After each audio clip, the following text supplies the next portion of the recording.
일본의 경우에는 뭔가 혁신? 기본적으로 혁신에 약하다. 4차 산업혁명이라는 것 자체가 기득권하고의 싸움이고요. 일본의 경우에는 망해도 되는데 안 망하는 회사가 되게 많다고 보시면 되고, 지금 같은 4차 산업혁명 시대에 진짜 빠른 변화를 해야 되잖아요. 이런 것들이 불가능해지는 거죠.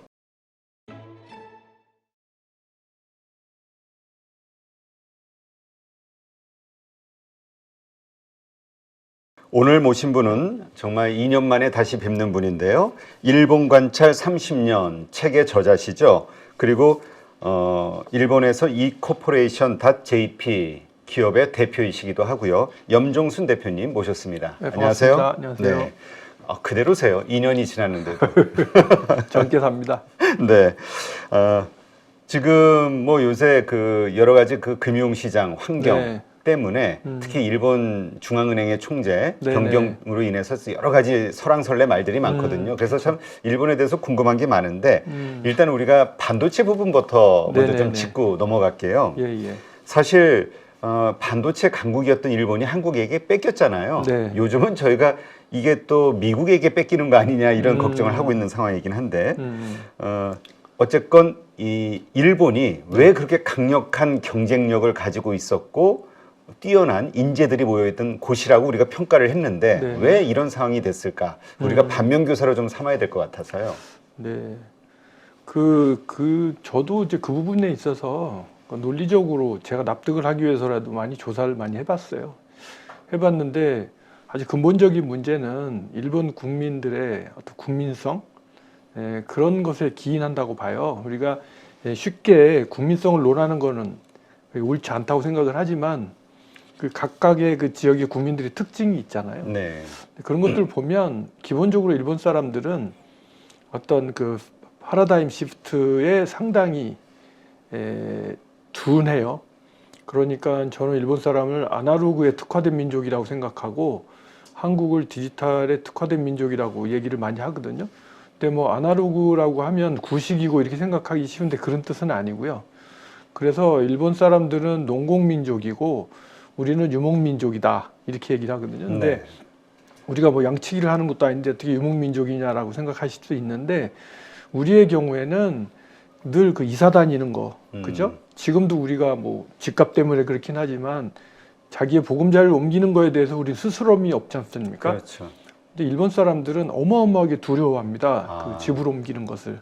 변화를 두려워하는 거군요. 예, 그러니까 예를 들어서 어디 새로운 환경에 적응하는 것에 대해서 엄청 두려워해요. 그래서 이제 공원 데뷔라는 말이 있거든요. 부모들이, 어머니들이 아이를 낳고 아이를 학교 보낸 다음에 혹은 아이가 자란 다음에 공원으로 나가서 공원 산책을 하게 되는데 그런 경우에 이제 여기저기서 이제 아주머니들이 아이들 데리고 나오잖아요. 그러면 거기 가서 새로운 사람들하고 만나서 친교를 해야 되는데 이런 것들에 대해서 엄청나게 두려워해요. 그리고 잘 안 끼워줍니다, 거기.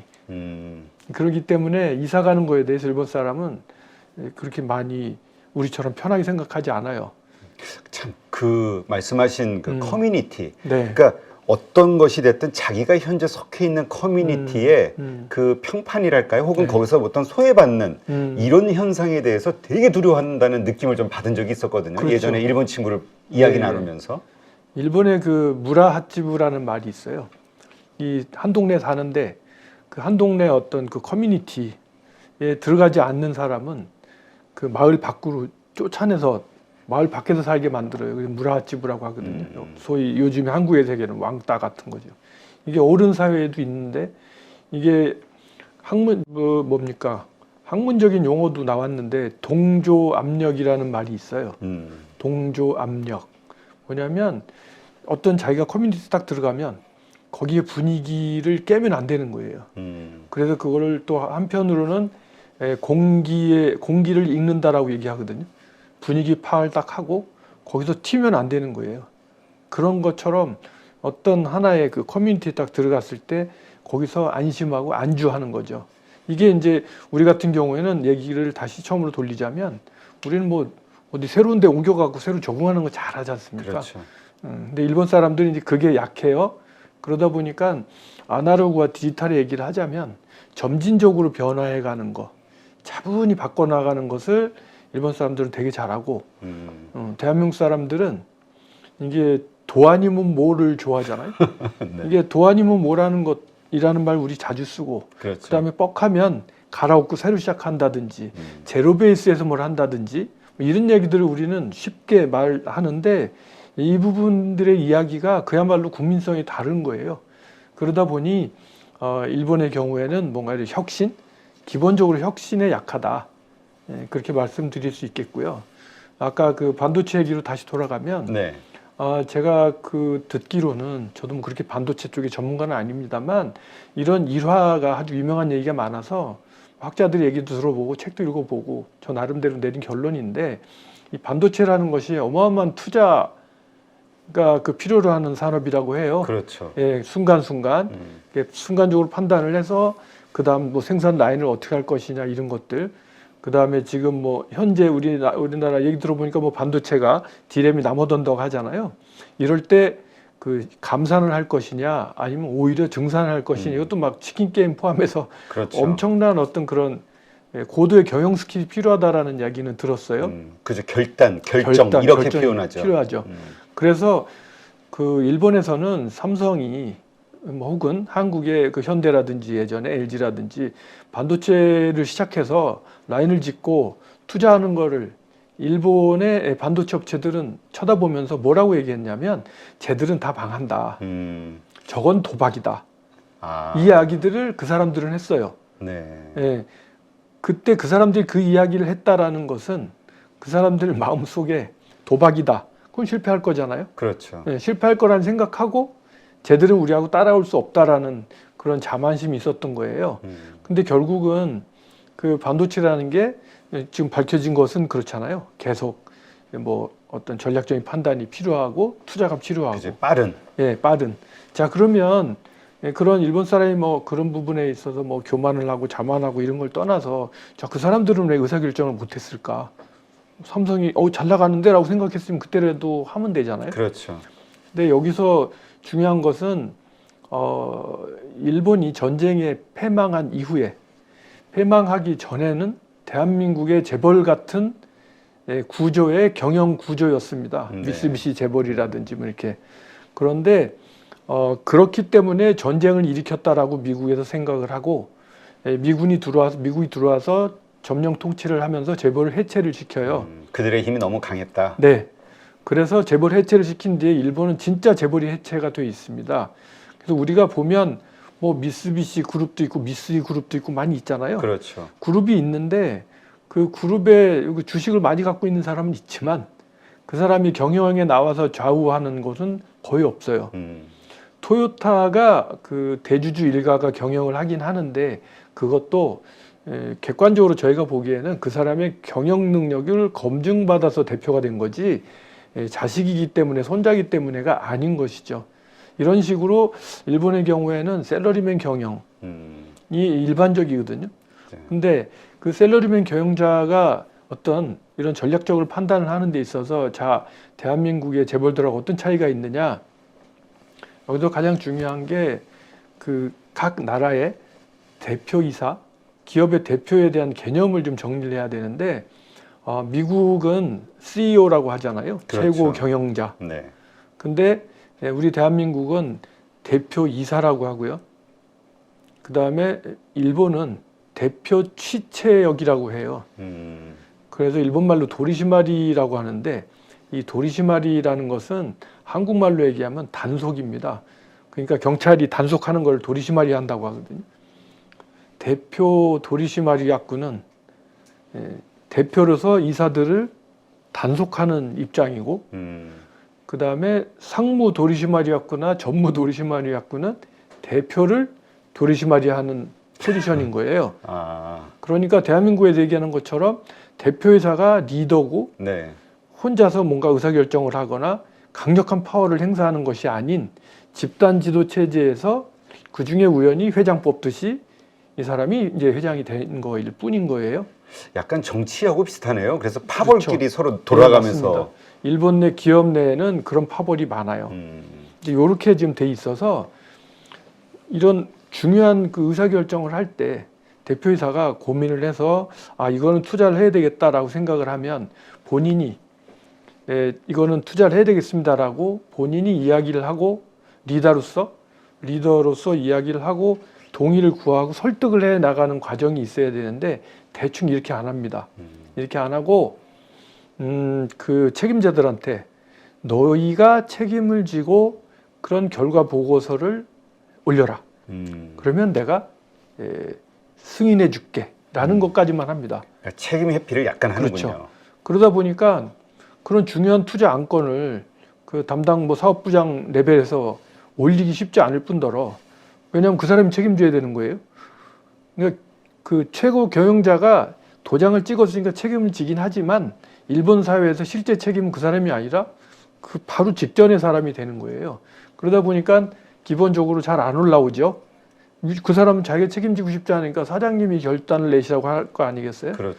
우여곡절 끝에 올라와도 대표이사가 나는 이게 옳다고 생각합니다. 이렇게 갑시다라고 얘기하는 게 아니라 이게 옳은 것 같은데 부사장님은 어떻게 생각하세요? 이렇게 얘기를 하고 부사장님이 저도 옳은 것 같긴 한데 전무는 어떻게 생각하세요? 이런 식으로 해서 한 바퀴 삥 돌죠. 근데 그래서 전부 돌아가지고 갑시다 이렇게 되면 의사결정이 쉬운데 10중 8구는 그렇게 안 끝나고 반드시 뭔가 자기를 어필해야 되잖아요. 그렇죠. 그러다 보니까 누군가가 다 좋은데 이 부분은 어떻게 생각하십니까? 이게 리스크 있는 거 아닐까요? 라고 이제 한 바퀴 돌아오잖아요. 그러면 대표이사가 그걸 받아서 나도 그 부분은 좀 궁금하긴 한데 어떻게 생각하세요? 라고 또 돌려요. 이런 식으로 빙빙빙빙 도는 거예요, 계속. 그러다 보면 어느 틈엔가 아무도 반대하지 않는 그런 안이 돼버리는구나. 안이 돼요. 그러면서 그 안도 생기지만 그거를 누가 결정했지? 라는 결정 주체가 없어집니다. 책임자가 없네요, 진짜. 그렇죠. 그러면. 그래서 그렇게 됨으로 인해서 대표이사도 자기 책임이 아니고 부사장도 자기 책임이 아니고 이사회의 책임이 되는 거예요. 그러니까 우리가 흔히 야 이건 나라의 책임자라고 했는데 결국 나라라는 게 국민들이잖아요. 그렇죠. 그 이사회의 책임이 돼버리면 자기들은 어떤 객관화돼 버리고 그 이사회가 책임을 져야 되는데 이사회가 무슨 책임을 줍니까? 그렇죠. 그렇잖아요. 이런 식으로 끝나기 때문에 일본에서는 이런 설비 투자라든지 아니면 신속한 지금 같은 4차 산업혁명 시대에 진짜 빠른 변화를 해야 되잖아요. 이런 것들이 불가능해지는 거죠. 그래서 일본 말로 유데가에르라는 말이 있어요. 유데르가 삶다라는 뜻이고 가에르가 개구리인데요. 그 개구리를 주전자에 넣고 삶을 때, 냄비에 넣고 삶을 때 물이 뜨뜻한 상태에서 개구리를 집어넣으면 개구리가 튀어나간답니다. 근데 그렇죠. 차가울 때 개구리를 넣어놓으면 거의 기분 좋게 거기서 익는다고 해서 일본에서는 그런 유데가에르라는 말을 쓰는데 딱 그런 형식인 거예요. 오늘 제가 김포공항에서 택시 타고 오면서 딱 봤더니 택시 그 미터기 있잖아요. 네. 이게 없어졌더라고요. 그래요? 네, 미터기가 없어졌고요. 앱 미터기라고 해서 우리 팀원이 하는 그 기계 있잖아요. 그게 그 GPS 가지고 요금 정산을 한다고 해요. 그 옛날에 우리가 보던 그 아날로그적인 숫자 나오는 네네. 그게 없어졌어요. 그래요? 저는 그것도 처음 들어요. 네, 그게 벌써 상당히 돼갖고 모든 택시가 그렇다고 하대요. 제가 택시를 간혹 쓰긴 하는데 저는 계속 미터기 택시만 탔거든요. 그러니까 그거를 앱 미터기라고 하더라고요. 우리 저 앱을 깐다 하는 앱 이게 미터. 공항에서 혹시 아닙니다. 모든 게 물어봤어요. 그래서 모든 택시가 다 그렇대요. 그리고 또 하나가 내비게이션 세팅을 하는데 그냥 제가 여기 가자고 얘기했더니 여의도 그랬더니 주소 얘기해 주세요 얘기했더니 바로 그냥 뭐 주소 얘기하니까 카내비게이션이 딱 받아갖고 쫙 표시하더라고요. 그거는 뭐 흔한 방식이죠. 그렇죠. 일본에는 안 그렇거든요. 일본에는 그거 다 이렇게 입력해야 돼요. 주소를. 예. 근데 그거보다도 오늘 앱 미터기를 보고 느낀 게 뭐냐면 일본에는 아직도 카내비게이션 업체가 온전해 있고요. 우린 그런 기업들 진작에 망했거든요. 망했죠. 일본은 그 자동차 회사들이 계속 그걸 채용하기 때문에 저도 일본에서 스마트폰으로 다 써요. 하지만 걔들은 그대로 달아놔요. 그 다음에 미터기는 당연히 우리가 예전에 쓰던 미터기가 달려 있는 거죠. 그래서 그걸 보면서 제가 느낀 게 이게 분명히 이렇게 될 거라는 거를 일본의 경영자들, 택시회사 경영자들도 알 거라는 거예요. 네. 제가 일본에서 컨설팅을 해주는 택시회사가 있어요. 그래서 그 택시회사에도 내가 이제 이런 얘기를 해줬거든요. 근데 그 사장님이 하는 얘기가 한국은 그렇지만 일본은 안 바뀔 거다. 그러니까 내가 앞서갈 수는 없다. 뭐 그런 얘기를 하시거든요. 아, 맞아요. 진짜 거기도 모난돌이 뭐 정을 맞는다. 이 그렇죠. 속담을 예. 되게 그 절실하게 생각하는 집단 그렇죠. 문화 예. 체제가 있잖아요. 그런 상황이다 보니 뭔가 혁신을 일으키거나 뭔가 바꾸거나 급격한 변화 이 부분에 있어서는 상당히 약하고요. 또 하나가 이거는 일본 그 경영자뿐만이 아니라 일본인들한테 보여지는 형태인데 일본어는 수동태의 이야기가 많아요. 네. 그러니까 제가 뭘 하겠습니다라고 얘기하는 게 아니라 그 하겠습니다라 그러면 합니다라고 하면 일본어로 뭐뭐 마스라고 하거나 그렇죠. 이렇게 얘기하잖아요. 근데 그렇게 얘기 안 하고 사세때 이따다키마스라고 바꾸거든요. 마스를 그 사세때 이따다키마스라는 것은 그 해드리겠습니다 이렇게 바뀌는 거예요. 그러니까 내 의지로 뭔가를 하는 게 아니라 당신이 나한테 그걸 해달라고 하니 당신의 지시에 따라서 내가 합니다라고 얘기하는 거예요. 그리고 우리가 그 일본어 배울 때 누구나 다 고래와 혼데스부터 배우잖아요. 이건 책입니다. 그렇죠. 근데 일본 사람들은 그렇게 특정해서 이야기하기보다는 혼 라시데스라고 얘기하거든요. 라시데스는 인 것 같습니다예요. 그러니까 나는 책이라고 생각을 하는데 그게 책인지 아닌지는 당신이 판단하는 겁니다. 이런 식의 일본 사람은 원래부터 자기 스스로가 책임질 일은 안 하는 그런 게 있는 거예요. 아. 예, 그런 것 때문에 지금 4차 산업혁명이라는 것 자체가 기득권하고의 싸움이고요. 그렇겠네요. 그렇잖아요. 아까 얘기한 것처럼 카네비게이션을 없앤다? 그러면 지금 이게 뭡니까? 표준이 돼 있는데 이 표준 시장을 없앤다는 게 말이 쉽지 상당히 힘든 거거든요. 그렇죠. 어려운 거죠. 참 그러니까 그 우리 그 전에 그 비디오 테이프 뭐죠? VHC하고 그쪽에 베타하고 그러니까 세 개가 하는데 그냥 자기네들끼리 그러니까 그거를 못 이겨서 그러니까 결국 기술력은 뛰어난데 네. 그 뭔가 세계의 흐름 그러니까 자기네들의 바뀌면서 세계의 흐름을 따라가려는 이 변화의 노력 이게 네네. 되게 약한 거라고 봐야겠군요. 그렇죠. 그래서 이 세계를 바라보는 능력이 요즘의 일본 사람들에게는 상당히 부족해요.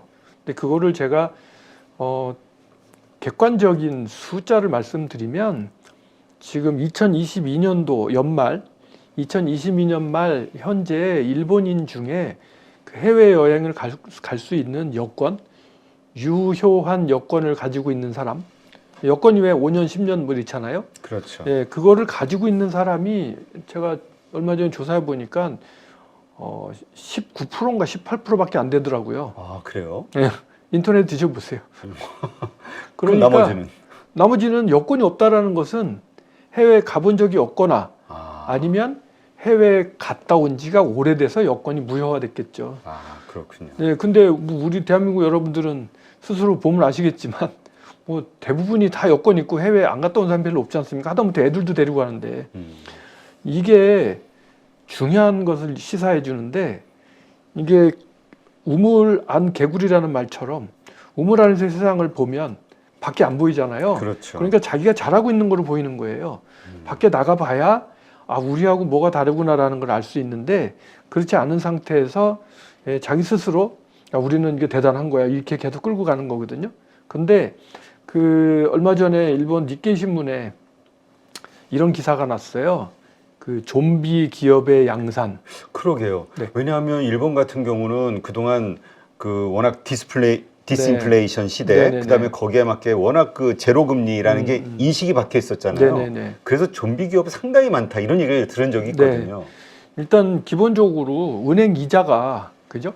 아시겠지만 은행 이자가 이제 정책 금융이 아니더라도 보통 은행에서 빌리는 게 뭐 2%, 1% 뭐 이렇단 말이에요. 네. 더군다나 정책금융도 엄청 많아요. 그리고 정책금융을 받을 때 대한민국처럼 무슨 뭐 기업이 융자를 받게 되면 담보를 제공하라든지 이런 거 없어요.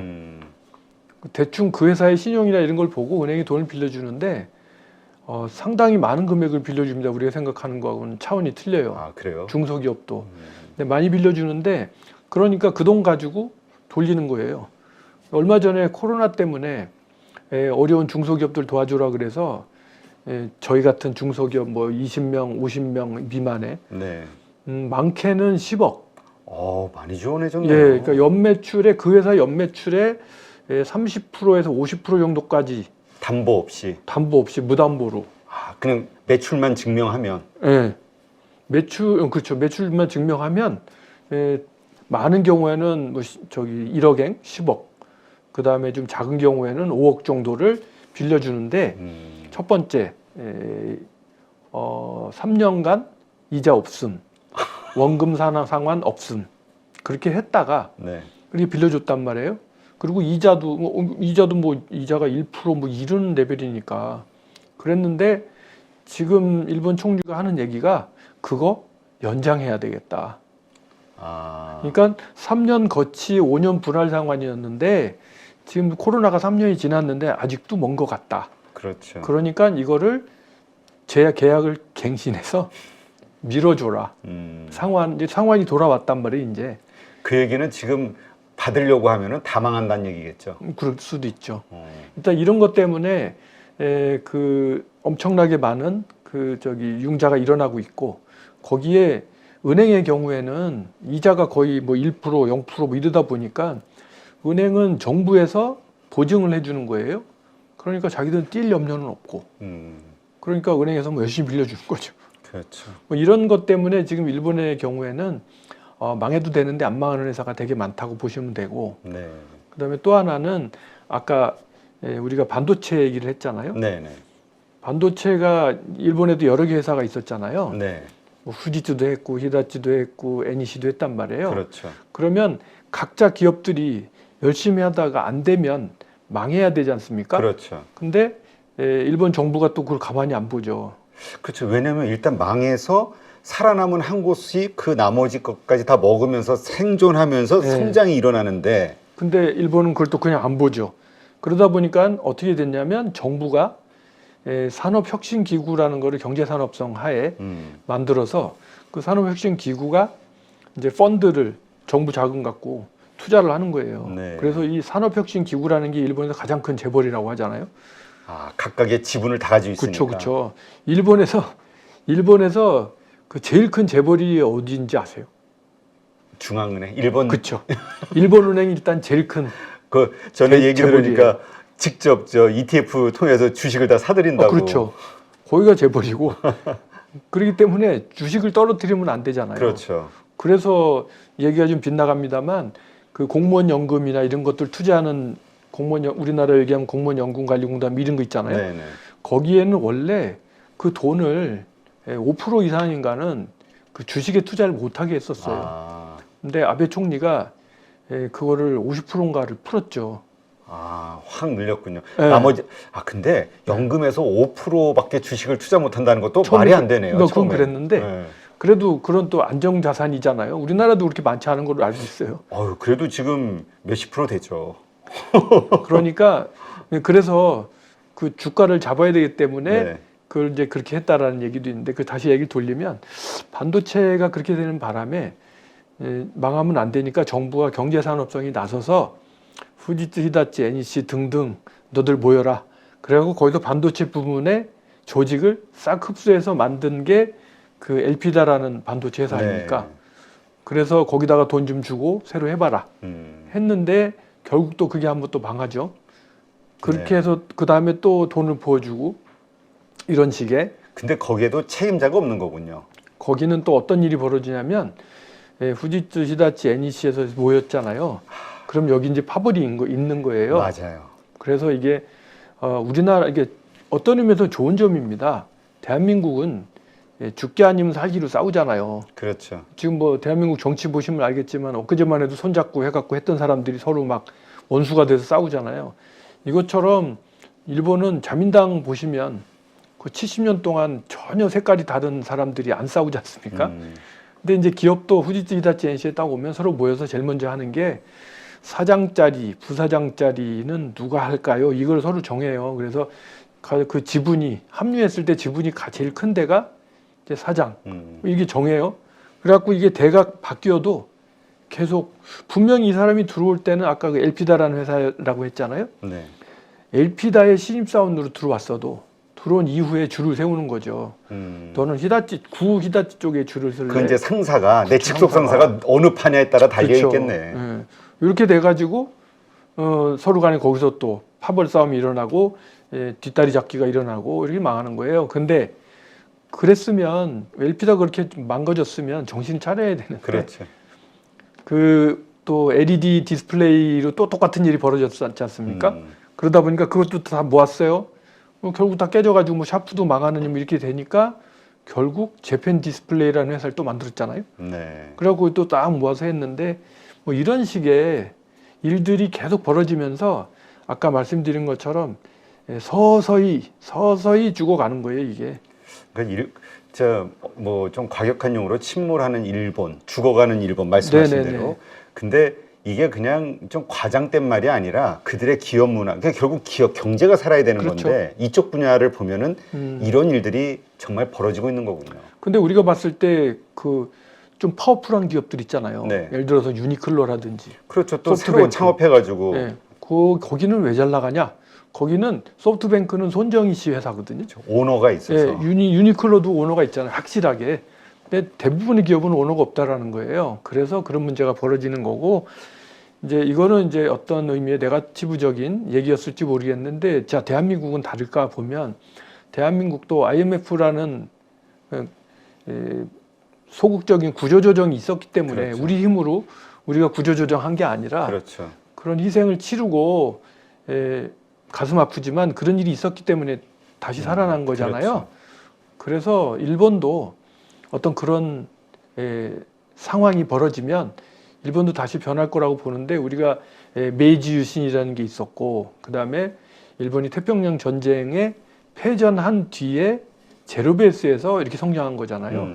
일본도 이런 식으로 어떤 그 위기에 봉착하면 또 이 사람들도 변화를 하는데 개인적으로 저는 이제 일본에 살고 일본에서 기업을 영위하고 한 사람으로서 일본도 잘 됐으면 좋겠어요. 근데 네. 참 가슴 아프죠. 이게 보이는데. 근데 그 말씀만 들어보면 또 그다음에 제가 뉴스로 이렇게 접하는 거 보면은 그 일본의 그 보수적인 그 문화 네. 혹은 그 국민성이라고 표현해야 될까요? 네네. 쉽게 바뀌지는 않을 것 같은데요. 아까 말씀드린 것처럼 위기가 와야 그렇죠. 바뀌겠죠.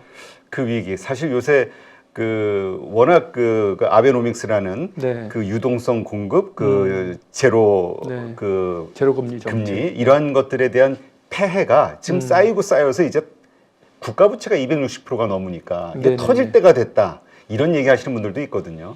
네, 저도 그 부분에 대해서 숫자만 가지고 보면 이거 한 5년 못 버티겠다. 왜 그러냐면 일본이 매년 일반 회계 국가 재정이요. 보통 한 100조 정도 되든가 그렇게 되잖아요. 네. 근데 거기에서 채권? 국채 발행해서 돌아가는 게 국채 상환해야 되는 게 30조, 40조 이렇게 되거든요. 그러니까 그거 다 빼고 나면 예산도 별로 쓸 게 없어요. 그러니까 매년 30조 정도에서 50조 정도의 국채 발행이 늘어나고 있는데 이게 얼마까지 늘어날 거냐. 요즘 보면 1200조 정도 되더라고요. 그래서 저는 이거 금방 한 5년 안에 망하겠다라고 생각을 했었거든요. 네. 실제로. 빵꾸 나니까요. 그렇죠. 그랬는데 이게 결국 그 국채 발행하는 한도가 일본 국민들이 저금한 돈 안에서 또 발행을 하는 거거든요. 네. 근데 IMF가 되니까 정부에서 돈을 막 풀잖아요. 무슨 수당도 주고 막 그랬더니 이 사람들이 저금이 늘어나가지고 이번에 코로나 때 네, 불안하니까 돈을 써야 되는데 불안하니까 저금을 해가지고 더 늘었어요. 1300조, 1400조 그랬었는데 1800조까지 늘었더라고요. 그러니까 이런 식의 것들이 일어나고 그 다음에 기술 수지. 어차피 일본은 국내 생산보다는 해외 공장에서 수입으로 들어오는 게 많잖아요. 네.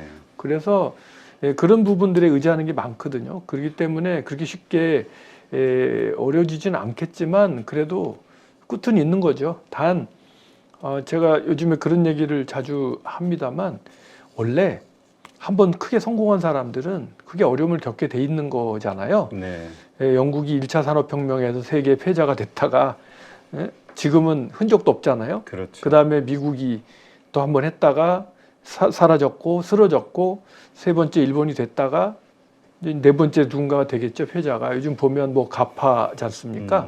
뭐 이런 식으로 기존 패러다임에서 성공한 사람들은 반드시 어려움을 겪게 돼 있다. 뭐 그런 네. 생각을 하게 되죠. 네.